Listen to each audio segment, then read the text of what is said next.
Hello good evening everyone. मैं doctor Swati Sharma English सूत्रा में आप सभी का स्वागत करती हूँ और उम्मीद करती हूँ आप लोगों की तैयारी बहुत अच्छी चल रही होगी।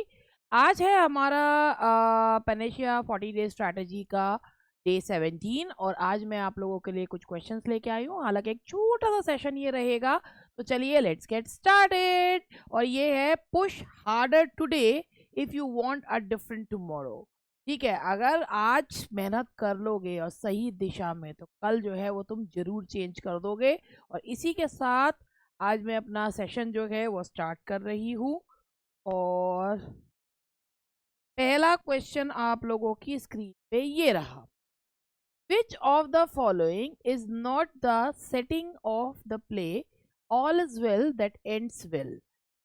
पेरिस, फ्लोरेंस, लॉन या मिलान? तो all is well that ends well जो कि शेक्सपियर का one of the problem plays माना जाता है, क्योंकि अंत भला तो सब भला, बट इसमें जो है द प्रॉब्लम जो है वो सॉल्व नहीं होती है। तो ये जो है इस प्ले में ये ए बी एंड सी तीनों ही जो हैं वो सेटिंग्स हैं। जो सेटिंग नहीं है वो है आपकी दैट इज मिलान। ठीक है जी। तो Milan is not the setting of the play. Italy में है मिलान। आगे बढ़ते हैं।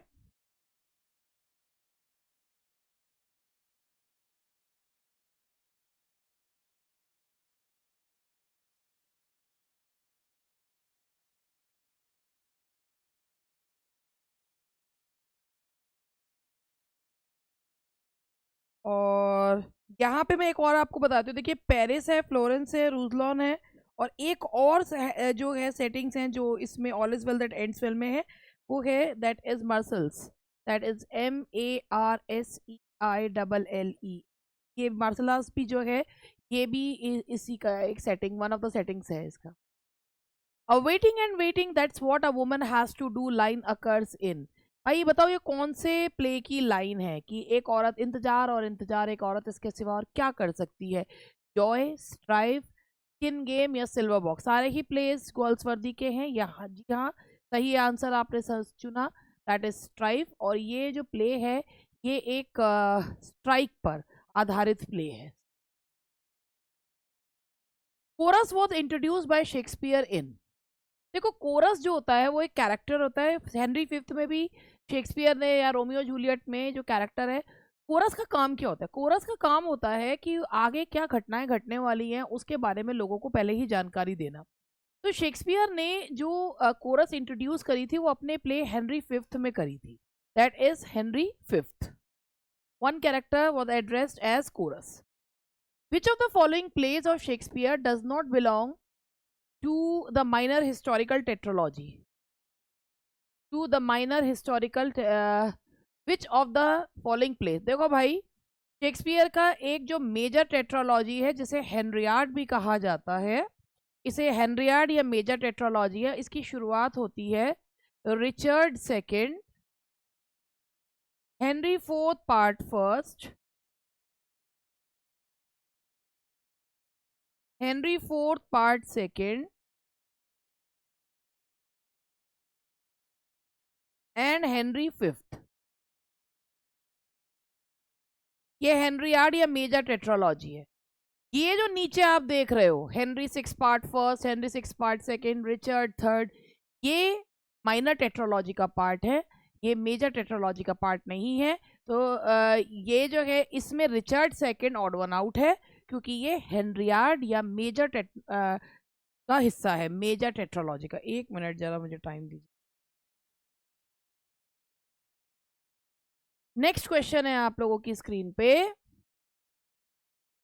It took her a long time to get of the death of her husband. ठीक है, इट टुक हर, अब आप इसको क्वेश्चन को देखिए। It took her a long time to get of the death of a husband. To get over होता है यानी कि किसी दुख से बाहर आने के लिए। तो answer is B. Question number 6 देखिए। It is best to be silent than to speak in anger. अगर यहाँ पे it is best to be silent than, वैसे तो यहाँ पे ये देखिए इट इज बेटर, या मतलब ये यहाँ जो बेस्ट यूज करा गया ना, आप ये मत सोचिएगा सर्वोत्तम के सेंस में। इसका मतलब ये है, अगर बेस्ट बिना किसी कंपैरिजन के या बिना किसी आर्टिकल के यूज हो रहा है तो उसका मतलब होता है ये अच्छे के, सर्वश्रेष्ठ के सेंस में नहीं, अच्छे के सेंस में यूज होता है। दूसरी बात, जब हम दो इन्फिनेटिव्स यूज करते हैं तो जब अगर दो इन्फिनेटिव्स आ रहे हैं और वो एंड देन इनसे जुड़ते हैं तो जो दूसरा वाला इन्फिनेटिव होता है वो बेयर हो जाता है, तो यहाँ पर टू नहीं लगाएंगे। So the answer is C. On being called all of us entered into the room. तो ये क्वेश्चन को देखिए और आप लोगों को मुझे पता देखते ही बता देंगे कि इसका आंसर क्या है। देखिए, एंटर इनटू का मतलब होता है टू जो है to start to take part in some sort of discussion. Enter के साथ आपको किसी जो है प्रेपोजिशन की जरूरत नहीं है, एंटर्ड द रूम आएगा। I waited for you but you never turned up. तो भाई देखो इस सेंटेंस में क्या गलती है, अब मैं आपको इसके बारे में बता रहा हूँ। I waited for you but you never, never हम तब यूज करते हैं कि जो काम कभी नहीं के सेंस में, मतलब कभी नहीं, फ्रीक्वेंसी के लिए यूज करते हैं। जनरल वे में बात करने के लिए आप नेवर नहीं यूज करते हैं, आप डू नॉट, डज नॉट या डिड नॉट का यूज करते हैं। और ये पास्ट टेंस है तो डिड नॉट यूज करेंगे। तो एक गलती तो इसमें ये हुई कि डिड नॉट आएगा, ठीक है। दूसरी गलती इसमें सी पार्ट में भी है कि इसके साथ जो है वो वर्ब की फर्स्ट फॉर्म लगती है, तो B and C both are incorrect, तो यहाँ आएगा did not turn up. Who said these lines? He lives in a fame that died in virtue's cause. Hotspur, Juliet, Viola या नन। जब इस तरह के क्वेश्चंस आ जाते हैं, लाइन से संबंधित क्वेश्चंस आ जाते हैं तो इंसान बड़ा कंफ्यूज हो जाता है। तो दिमाग में आएगा शायद ये फेम है तो इसमें हॉटस्पर होगा। तो मैं आपको बताऊं कई बार आंसर नन भी होता है और इसका आंसर नन ही है, क्योंकि ये जो लाइन है ये टाइटस एंड्रोनिकस की लाइन है, मतलब टाइटस एंड्रोनिकस प्ले की लाइन है। ये इनमें से किसी कैरेक्टर ने ये बात नहीं कही है। Milton wrote some tracts on divorce. After that, he was nicknamed as Milton the supporter of divorce, Milton the divorcer, Milton a belated Elizabethan या Lady of the Christ। तो देखिए मिल्टन ने जो डिवोर्स ट्रैक्ट्स लिखे, obviously he presented his anguish in all his divorce tracts because his wife left him after a month or so, after a month of wedding. So bhaiya, obviously if a person is left behind and the wife is not ready either to come or to divorce her husband, so what else a husband will do? तो वही हुआ Milton के साथ भी, लेकिन Milton के जो divorce tracts थे वो इतने ज़्यादा लोगों के अंदर खलबली मचाने वाले थे कि उसके बाद मिल्टन का एक निकनेम पड़ गया था, मिल्टन द डिवोर्सर। ये डिवोर्स करवाने वाले हैं। लेडी ऑफ द क्राइस्ट तो मिल्टन को उनके लुक्स और उनकी प्रूडिशनेस की वजह से कहा जाता था। There is one play not ordinarily found in editions of Shakespeare, but it is often placed among Shakespeare's doubtful works. The greater part of the play undoubtedly by Fletcher, which play is being referred to here. The two noble kinsmen, the two gentlemen of Verona, Cymbeline या none of these.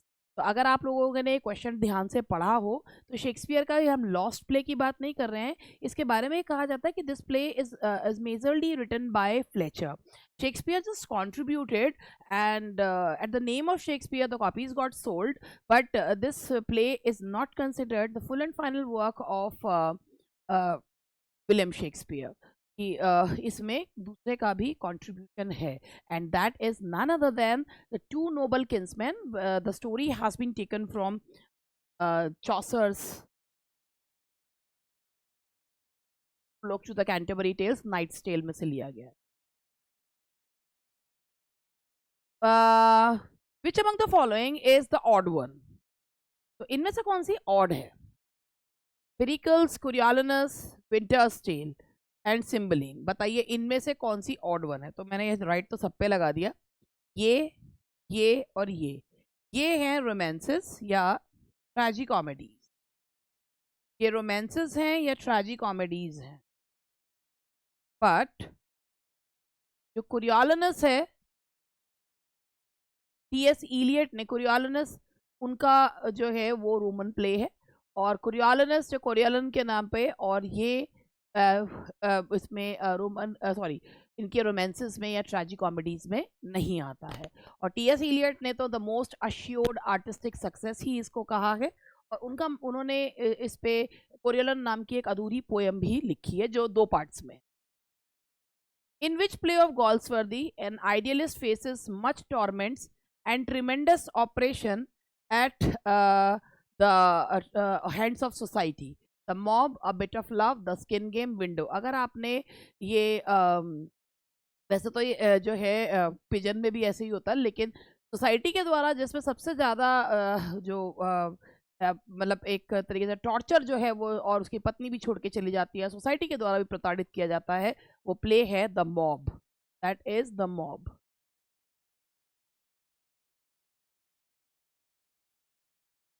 There rarer action is in virtue than in vengeance. Where do these lines appear? The Tempest spoken by Gonzalo, the Tempest spoken by Ariel, the Tempest spoken by Prospero, और none of these। तो ये question को आप ध्यान से देखिए और फिर मुझे बताइए।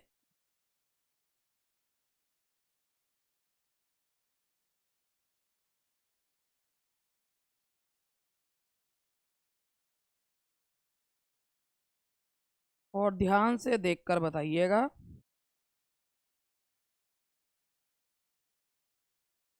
एक मिनट का टाइम मुझे भी दे दीजिएगा।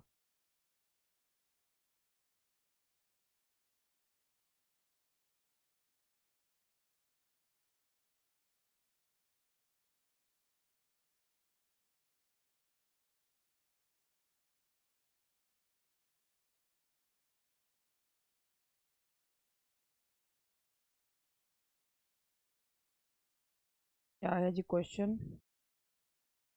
And the question is the rare action is in virtue than in vengeance, and that is Tempest spoken by Gonzalo, और The Tempest spoken by Ariel, The Tempest spoken by Prospero। देखिए इसमें जो है ये line है, पहले अगर हम इस लाइन को पढ़े तो इसका मीनिंग भी बहुत सुंदर सा मीनिंग है कि बदला लेने की जगह अगर आप किसी के प्रति अच्छाई करते हो तो वो एक रेयर एक्शन में से आता है। और ये किसने कहा है? प्रोस्पीरो। प्रोस्पीरो ये जो प्ले है टेम्पेस्ट, इस पे ही ड्राइडन ने लिखा था the enchanted island. The enchanted island is a work by Dryden. और ये जो प्ले है ये विलियम शेक्सपियर का मोस्ट ऑटोबायोग्राफिकल प्ले कहा जाता है। इसके अलावा ये उनका जो है कॉलोनियल प्ले कहा जाता है। और ये प्ले विलियम शेक्सपियर का स्वान सॉन्ग है। और है ये क्या? That is a tragic comedy, romance है। I have a man's mind but a woman's might who says Brutus wife Portia, Caesar's wife Calpurnia, या ऑर्लैंडोज वाइफ रोजालिंड। पहले आप लोगों से क्वेश्चन पूछे तो ये है I have a man's mind but a woman's might. ये कौन कहती है? ब्रूटस की वाइफ पोर्शिया कहती है। When Brutus was dual minded whether he should tell the plan of killing Julius Caesar to his wife और नॉट। तो ये जो है ब्रूटस की वाइफ पोर्शिया के कथन है। Which of the following plays of Shakespeare doesn't belong to any of the historical tetralogy? Tetralogy का मतलब होता है 4 प्लेस जो होते हैं एक साथ, जो एक सीक्वेंस में लिखे जाते हैं। तो Henry six, Henry fourth, Henry six part second, ये सारे टेट्रालॉजी का हिस्सा है। कुछ माइनर टेट्रालॉजी के हैं, कुछ मेजर टेट्रालॉजी के हैं, लेकिन Henry eighth is not the part of any tetralogy. और वैसे भी हेनरी एट्थ जो प्ले है वो अधूरा था, इसे बाद में पूरा किया गया है। Who publish the first work on the life of Shakespeare? Shakespeare की लाइफ पे जो पहला वर्क पब्लिश करने वाले यानी कि लाइफ ऑफ शेक्सपियर लिखने वाले 18वीं सेंचुरी में कौन थे? That was Nicholas Rowe. According to Long, who has not only sight but insight? Wordsworth, Shelley, Kamala Das, या नन ऑफ दीज? लॉन्ग के अकॉर्डिंग यानी कि WJ लॉन्ग के according who has not only sight but insight. और ये question मुझे लगता है कि आप लोगों ने कई बार जो है इस क्वेश्चन को पढ़ा भी होगा।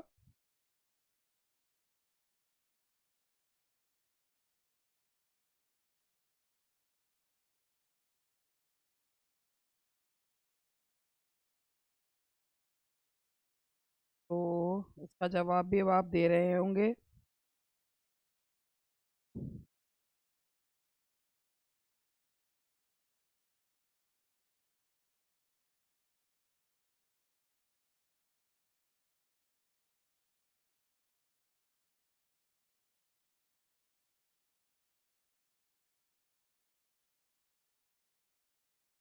And that is William Wordsworth के बारे में उन्होंने ये बात कही है, दैट इज वर्ड्सवर्थ। और उसके बाद हम आगे बढ़ते हैं। ये क्वेश्चन आपका रोमियो एंड जूलियट में से है। What is fryer Lawrence doing when he first appears in the play Romeo and Juliet? He is praying, he is collecting herbs and flowers, he is doing nothing, he is goggling at some other girl।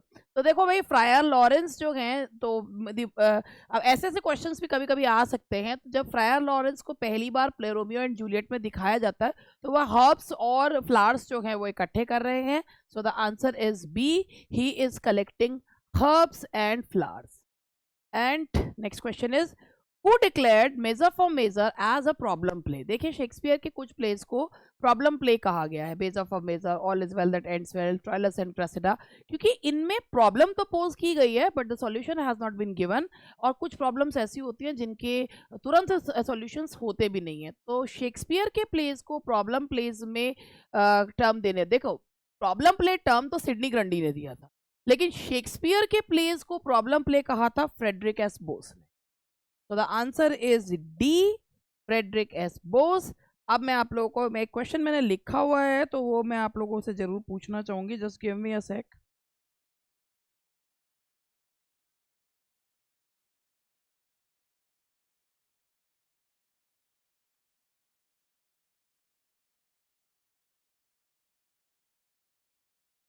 मैंने कहा एक question ऐसे ही लिख के पूछ लेती हूँ।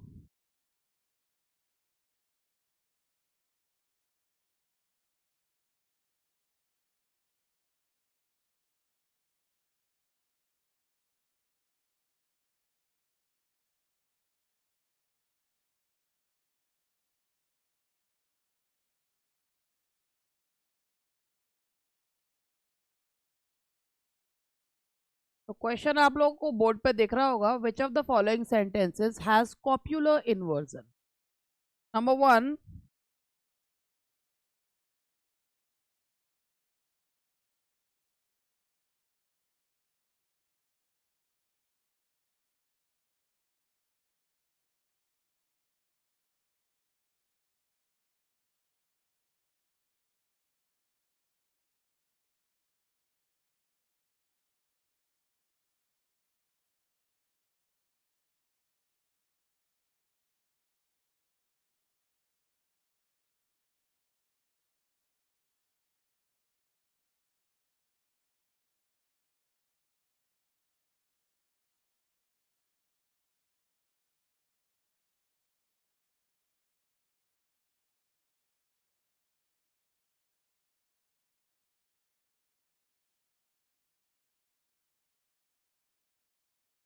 चलो क्वेश्चन पढ़िए और मुझे जवाब दीजिए। Which of the following sentences has copular inversion? If this kind of sentence आपके पेपर में आता है तो आप लोग क्या करोगे, क्या जवाब दोगे इसका? Which of the following sentences has copular inversion? और पहले आप लोग अपना जवाब दे लें, फिर मैं आप लोगों को बताना चाहूंगी कि इसका सही जवाब क्या है।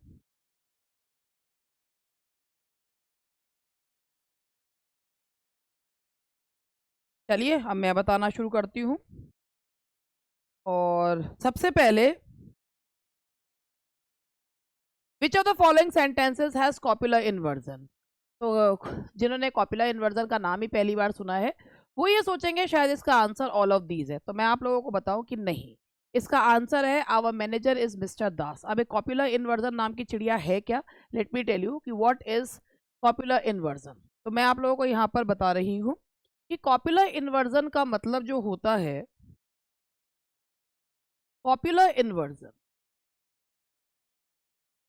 इसका मतलब होता है where the complement of the verb, of the verb या कॉपुला यानी कि हेल्पिंग वर्ब का, where the complement of the verb switches its position. देखिए, अगर मैं ये कहती हूं कि our manager is Mr Das, ठीक है, तो बेसिकली यहां पर होना ये चाहिए था कि ये जो से है mister Das is our manager, तो यहां पर जो ये इज है ना, ये कॉप्युला है।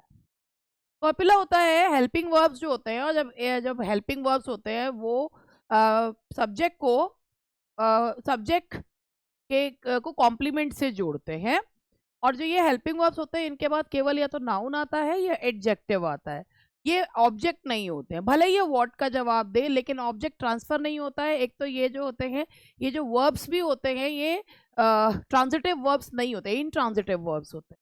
तो mister Das is our manager, तो mister Das is a subject, noun है, ये कॉप्युला है, और इसका जो कॉम्प्लीमेंट है यानी कि इसी के सब्जेक्ट के बारे में बताने वाला जो कॉम्प्लीमेंट है वो आर मैनेजर है। When the complement switches its position, it is called copular inversion. इसे कॉपुलर इन्वर्जन कहा जाता है। हेंस जो ये वाली लाइन मैंने अभी आपको ये वाला क्वेश्चन दिखाया, आर मैनेजर इज मिस्टर दास, ये कॉपुलर इन्वर्जन है। अब आपको मैं ये भी बता दूं, इन द कॉर्नर ले अ न्यू कारपेट, ये भी एक तरीके का जो है ये भी इन्वर्जन है। ये कौन सा इन्वर्जन है? That is locative inversion. Locative inversion जहां पर एक एडजंक्ट फ्रेज जो होता है वो सेंटेंस के शुरू में लग जाता है, ठीक है। और जैसे इन द कॉर्नर, ये होना ऐसे चाहिए था, इसे लोकेटिव, इसे कहा जाता है लोकेटिव। ये लोकेटिव इन्वर्जन है, ये होना चाहिए था अ न्यू कारपेट ले इन द कॉर्नर, लेकिन इसमें क्या एडजंक्ट फ्रेज पहले लग गया, तो ये लोकेटिव है। और तीसरा है into my room came two boys, तो ये भी एक प्रकार का इन्वर्जन है, और ये है डायरेक्टिव इन्वर्जन। डायरेक्टिव इन्वर्जन जो होता है ये यहाँ पर क्या है कि जब आप जो डायरेक्टिव इन्वर्जन है ये बेसिकली क्या करता है कि वो मूवमेंट बताने वाली चीज को पहले लेकर आता है, तो वो मूवमेंट बताने वाली चीज को पहले लेकर आता है, तो ये है आपका डायरेक्टिव इन्वर्जन। मैंने सोचा कि ये भी एक नया पॉइंट आपको बता दूं। तो ये 3 इन्वर्जन है, दो मतलब हैं तो और भी, लेकिन ये मैंने आपको इसमें बताए हैं।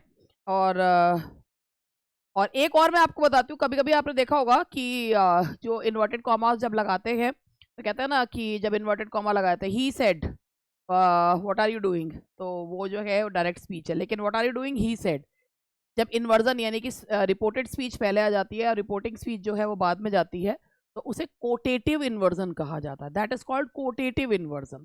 तो ये 4 टाइप के इन्वर्जन्स थे जो मैंने आप लोगों को बताए, और अगर आपको ये सेशन अच्छा लगा हो, एक अच्छा सा पॉइंट मैंने इसमें बताया है, और आप लोग अपनी पढ़ाई अच्छे से करिए।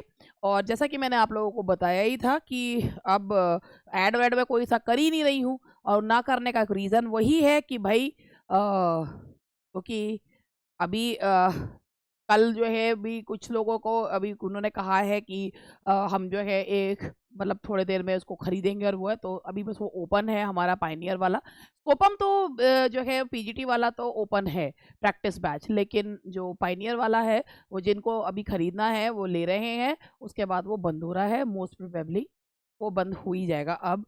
तो यही मैंने आपको बताने के लिए कहा था। तो इफ़ अभी आप अच्छे से तैयारी करिए और इधर उधर भटकिए मत, और सबसे ज़रूरी बात है लक्ष्य पर अपना ध्यान जो है वो केंद्रित रखें। That's all for today, we will be meeting tomorrow.